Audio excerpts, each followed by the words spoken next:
Привет, привет, привет, песеры, с вами Морж и обзор на Дэвида Бекхэма от мадридского Реала. Много разных карточек его в игре у нас есть. Сегодня будем говорить про реальскую. 93 он имеет на первом уровне, 95 на максимальной прокачке. Под эмблемой Реала будет иметь 97. Что же здесь хорошего, что же здесь плохого? Давайте потихонечку разбираться. Как я сказал, у нас есть два варианта легендарной карточки Дэвида Бекхэма. У нас есть несколько карточек от Манчестер Юнайтед. И моя любимая это от Манчестер Юнайтед, собственно, молодая его версия. Этот немножечко похуже, но действительно немножечко. Карточка сама по себе хороша, и действительно я вам советую его поймать. Значит, 183 сантиметра, игровой стиль от штрафной до штрафной, который будет работать на всех позициях, которые он занимает, кроме правого нападающего. Вы можете поставить его на правого полузащитника, где он будет смотреться очень даже хорошо. Он будет смотреться хорошо на центральном полузащитнике, хотя, конечно, с защитой у него, сами видите, есть небольшие проблемы. Также вы можете прокачать ему дополнительную позицию атакующего полузащитника, и там он будет 98, если я не ошибаюсь. Ну, вряд ли 99, по-моему, 98. Что по статам?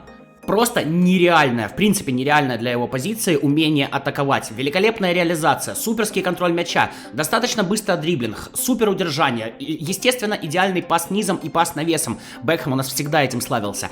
Великолепные штрафные, великолепная подкрутка. Разве что он не играет головой и прыжок у него так себе. В защиту кое-что на самом деле умеет. Умение защищаться 80, отбор 80 и агрессия 84. Хоть что-то для игрока с таким умением атаковать на самом деле. При этом обладает просто сказочным балансом 97, достаточно неплохой выносливостью, но на правом полузащитнике и атакующем полузащитнике, в принципе, хватать ее не будет, потому что вы знаете, насколько они у нас садятся глубоко. При этом скорость и ускорение неплохие показатели, 85-89, но чего-то вау здесь не ждите. Великолепнейший удар 98, но при этом крайне хреновая слабая нога 1-2 всего лишь. При этом отличная физическая форма 8, поэтому на стрелках хороших он будет всегда. Но он, в принципе, и так, как иконик всегда будет на хороших стрелках. А физическая форма 8 позволит этим стрелкам быть еще выше. По навыкам, всего у него их 7, что удивительно на самом деле для такого легендарного персонажа, как Бекхэм. Здесь у нас есть сложные дальние удары, пасы в разрез, пас на ход, точность подач, низкий пас навесом, также он штатный пенальтист и способности капитана. Ну, при том, что способности капитана есть у нас у многих, вычеркиваем этот навык из полезных, да, штатный пенальтист я тоже особо полезным навыком не считаем, и остается у нас по сути 5. Да, один вы можете поймать токеном, какой, конечно, вы будете выбирать сами, но тем не менее, мне кажется, этого немножечко мало. Ладно, давайте переходить на поле, расскажу потихонечку, как он у нас в игре. Но в игре Бекхэм смотрится, конечно, очень даже хорошо. Несмотря на то, что мадридский Реал у нас не лицензирован, достаточно большое количество икоников у него все-таки присутствует. Играет он на свои статы абсолютно. Конечно же, в первую очередь, это дичайший мастер штрафных. Я думаю, здесь спорить никто не будет. Бекхэм штрафные исполняет просто идеально. Бить за него одно удовольствие, подкручивать аккуратненько, вратари не дергаются. Короче, здесь все супер, здесь все классно. При этом, действительно, не завя его в атаку, он замечательно открывается. 98 умение атаковать здесь вполне себе решает. Плюс отличная реализация, плюс отличный удар. И, как по мне, лучше всего он, наверное, смотрится на позиции атакующего полузащитника, где он и передачу отдаст, и завершит сам, если нужно. При этом обладает неплохими показателями скорости. В принципе, почти 90 у него корпус у него 89, то есть и потолкаться может, и 183 сантиметра есть, и как бы что тебе еще надо? Хороший здесь, единственный такой хороший и серьезный провал, это слабая нога. 1-2, конечно, это беда-печаль. Поэтому приходится подстраиваться, со слабой ногой Бекхэм управляется плохо, и, ну, с этим как-то придется жить, к сожалению, никаким образом это не выправить.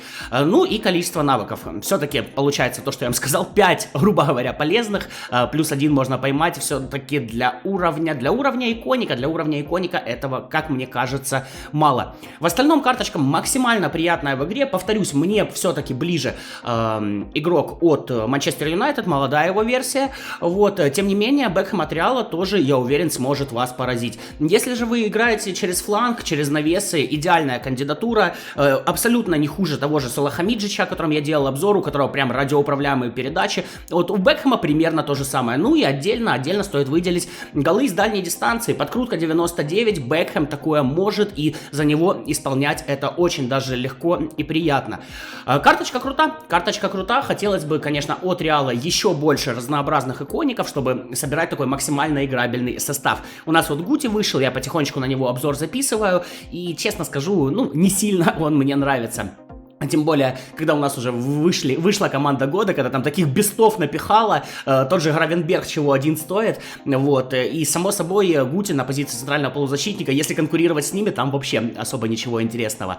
Ну ладно, у нас сегодня Бэкс, и куча нарушений на самом деле на мне во время этих обзоров. Ну, с другой стороны, Бекхэм у нас мастер штрафных, поэтому штрафные, наверное, и надо показывать.